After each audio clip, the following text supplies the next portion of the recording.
Hello बच्चों, आप सभी को मेरा नमस्कार। स्वागत है आपका हमारे यूट्यूब चैनल मेडिको फील्ड में। तो आज breathing and exchange of gases का ये लेक्चर नंबर 5 है। इसमें हम रिस्पिरेटरी वॉल्यूम को पूरे डिटेल में समझेंगे। टाइटल वॉल्यूम क्या होता है, इंस्पिरेटरी रिजर्व वॉल्यूम क्या होता है, एक्सपायरेटरी रिजर्व वॉल्यूम क्या होता है, रेसिडुअल वॉल्यूम क्या होता है, इसको पूरे डिटेल में समझेंगे। अगर वीडियो आपको अच्छी लगे तो वीडियो को लाइक और चैनल को सब्सक्राइब जरूर करिएगा। चलिए शुरू करते हैं। आइए देखते हैं रिस्पिरेटरी वॉल्यूम क्या होता है। चलिए सबसे पहले हम बात करेंगे टाइडल वॉल्यूम की। देखिए टाइडल वॉल्यूम क्या होता है कि हम जब नॉर्मल सांस ले रहे हैं, जैसे मैं नॉर्मल सांस ले रहा हूँ, जैसे मैंने नॉर्मल सांस लिया, देखिए नॉर्मल सांस छोड़ा, नॉर्मल सांस जो ले रहे हैं, नॉर्मल सांस जो छोड़ रहे हैं, उसी को हम क्या कहते हैं, टाइडल वॉल्यूम कहते हैं। एकदम सिंपल वे में, एकदम थोड़ा सा भी रटने की जरूरत नहीं है। नॉर्मल जो बैठे बैठे हम सांस ले रहे हैं, सांस छोड़ रहे हैं, यही क्या होता है, टाइडल वॉल्यूम होता है। चलिए हम लिख लेते हैं इसका डेफिनेशन क्या होता है। देखिए टाइडल वॉल्यूम को हम लिखेंगे the total volume of air, the total volume of air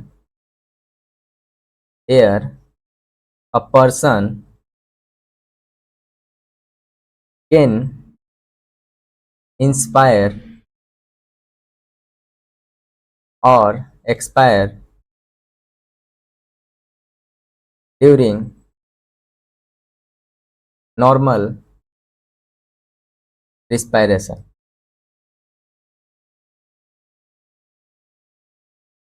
मतलब नॉर्मली जो हम सांस छोड़ रहे हैं, नॉर्मली जो सांस हम ले रहे हैं, छोड़ रहे हैं, उसी को हम क्या कहते हैं, टाइडल वॉल्यूम कहते हैं।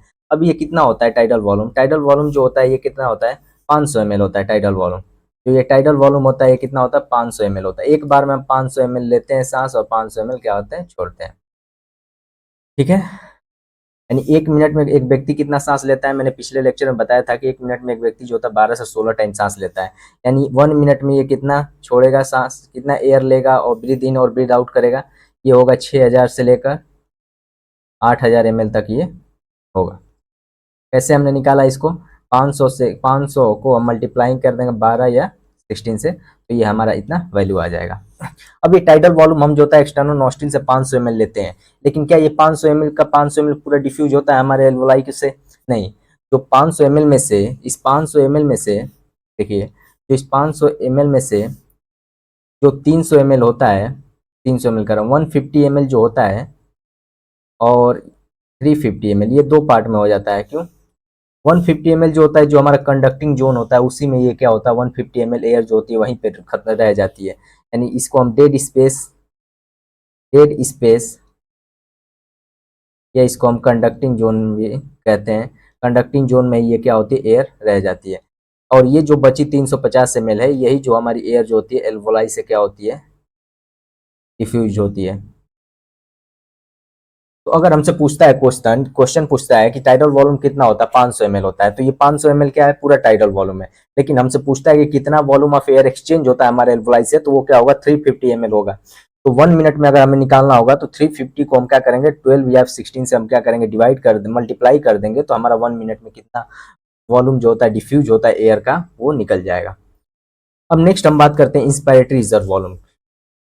देखिए इंस्पायरेटरी रिजर्व वॉल्यूम क्या होता है। देखिए नॉर्मल सांस लेने के बाद और फोर्सफुली हम कितना सांस ले सकते हैं। देखिए मैं यहाँ पहले शुरू से नॉर्मल सांस लिया, मैंने इतना इतना मैंने नॉर्मल सांस लिया। नॉर्मल सांस लेने के बाद और कितना मैं फोर्सफुली सांस ले सकता हूँ, उसी को हम क्या कहते हैं, इंस्पायरेटरी रिजर्व वॉल्यूम कहते हैं। जैसे समझिए इसको नॉर्मली वे में, देखिए मैंने नॉर्मली सांस लिया, ले लिया नॉर्मली, और फोर्सफुली मैं और कितना ले सकता हूँ। जैसे देखिए फोर्सफुली और मैं कितना ले सकता हूँ, नॉर्मल सांस लेने के बाद फोर्सफुली और कितना मैं सांस ले सकता हूँ, उसी को हम क्या कहते हैं, इंस्पायरेटरी रिजर्व वॉल्यूम कहते हैं। एकदम सिंपल वे में समझना है। टाइडल वॉल्यूम नॉर्मली जितना हम सांस ले रहे हैं, सांस छोड़ रहे हैं, ये क्या है, टाइडल वॉल्यूम है। लेकिन नॉर्मली सांस लेने के बाद और फोर्सफुली हम कितना सांस ले सकते हैं, उसी को हम क्या कहते हैं, इंस्पायरेटरी रिजर्व वॉल्यूम कहते हैं। तो इसको हम लिख लेते हैं। देखिए चलिए इसको हम लिखते हैं। ठीक है, the volume of air a person can inspire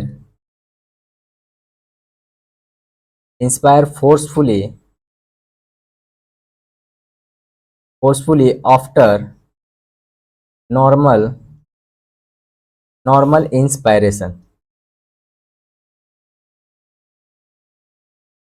ठीक है, तो नॉर्मल इंस्पायरेशन के बाद फोर्सफुली और कितना हम सांस ले सकते हैं, वही क्या होता है, इंस्पायरेटरी रिजर्व वॉल्यूम होता है। अब ये इंस्पायरेटरी रिजर्व वॉल्यूम होता कितना है, इंस्पायरेटरी रिजर्व वॉल्यूम जो होता है ये कितना होता है 2500 ml से लेकर ये 3000 ml तक होता है। ठीक है बच्चों, तो नॉर्मल क्या है बच्चों, तो हम नॉर्मल सांस ले रहे हैं, नॉर्मल सांस छोड़ रहे हैं, ये क्या है टाइडल वॉल्यूम है, कितना होता है 500 ml होता है। उसके बाद नॉर्मल सांस लेने के बाद और हम फोर्सफुली कितना सांस ले सकते हैं वो क्या होता है इंस्पायरेटरी रिजर्व वॉल्यूम होता है, ये कितना होता है 2500 ml से 3000 ml तक ये होता है। उसके बाद नेक्स्ट हम बात करते हैं expiratory reserve volume ERV. ERV क्या होता है कि देखिए हमने नॉर्मल सांस लिया, नॉर्मल सांस छोड़ रहे हैं, ये क्या है टाइडल वॉल्यूम है, लेकिन नॉर्मल सांस छोड़ने के बाद और फोर्सफुली हम कितना सांस छोड़ सकते हैं उसको हम क्या कहते हैं एक्सपायरेटरी रिजर्व वॉल्यूम कहते हैं। हमने नॉर्मल सांस लेने के बाद और फोर्सफुली कितना लिया वो क्या था इंस्पायरेटरी रिजर्व वॉल्यूम था, लेकिन नॉर्मल सांस छोड़ने के बाद और फोर्सफुली हम कितना छोड़ सकते हैं उसी को हम क्या कहते हैं एक्सपायरेटरी रिजर्व वॉल्यूम कहते हैं। तो बस यही डिफरेंस है, उसमें हम नॉर्मल सांस लेने के बाद ले रहे थे, इसमें नॉर्मल सांस छोड़ने के बाद और हम कितना लेंगे वही क्या होता है एक्सपायरेटरी रिजर्व वॉल्यूम होता है। चलिए इसको हम लिख लेते हैं। देखिए the volume of air, volume of air a person can expire forcefully,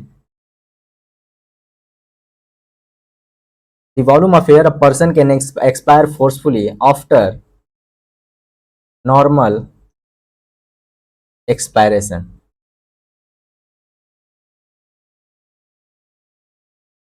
तो नॉर्मल सांस छोड़ने के बाद और फोर्सफुली हम कितना सांस छोड़ सकते हैं उसी को हम क्या कहते हैं एक्सपायरेटरी रिजर्व वॉल्यूम कहते हैं। अब ये एक्सपायरेटरी रिजर्व वॉल्यूम होता कितना है, जो ये एक्सपायरेटरी रिजर्व वॉल्यूम है ये कितना होता है, ये होता है 1000 से 1100 ml तक ये होता है।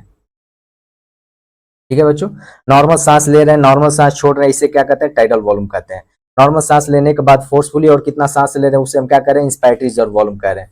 नॉर्मल सांस छोड़ने के बाद और फोर्सफुली हम कितना छोड़ पा रहे हैं उसको हम क्या कहते हैं एक्सपायरेटरी रिजर्व वॉल्यूम कहते हैं। तो रिसिडुअल वॉल्यूम क्या होता है कि हमने फोर्सफुल एक्सपायरेशन कर लिया, जितना एक्सपायर करना था फोर्सफुली निकालने का था एयर उसने उतना हमने निकाल लिया। अब फोर्सफुल एक्सपायरेशन के बाद भी जो एयर हमारे लंग्स में बच जाती है उसी को हम क्या कहते हैं रिसिडुअल वॉल्यूम कहते हैं। लाइक देखिए मैंने फोर्सफुली सांस छोड़ रहा हूं मैं, और फोर्सफुली सांस छोड़ने के बाद भी हमारे लंग्स में क्या होता है एयर बच जाता है, कंप्लीटली हमारा एयर जो होता है बाहर नहीं निकल पाता है। तो जो लंग्स में एयर बच जाता है फोर्सफुल एक्सपायरेशन के बाद भी उसी को हम क्या कहते हैं रिसिडुअल वॉल्यूम कहते हैं। तो इसको हम लिखेंगे the volume of air remains in the lungs even after the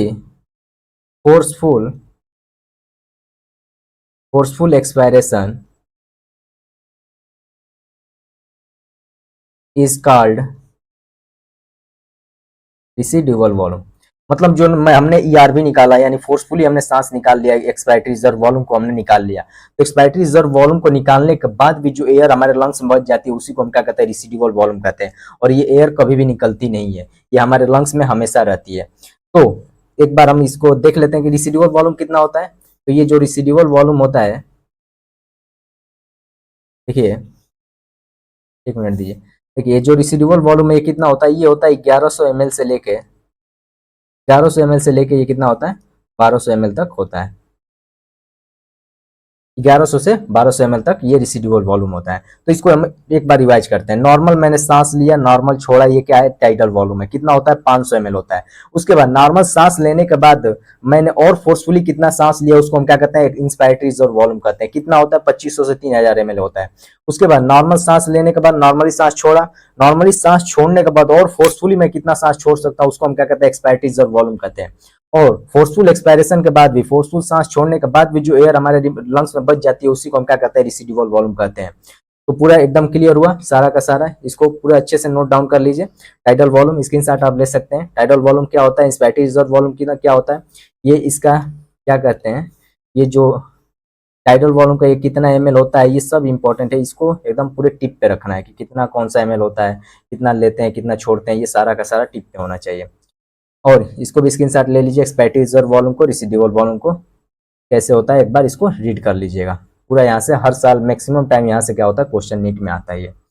तो आज के लिए इतना ही रहने देते हैं। उसके बाद अगले लेक्चर में हम क्या करेंगे, रिस्पायरेटरी कैपेसिटी को पूरी डिटेल में पढ़ेंगे। तो इसको पहले याद करके आइएगा, उसके बाद ही रिस्पायरेटरी कैपेसिटी अच्छे से समझ में आएगा। तो तब तक के लिए थैंक यू सो मच। अगर वीडियो अच्छी लगे तो वीडियो को लाइक और चैनल को सब्सक्राइब करके जाइए। तब तक के लिए धन्यवाद।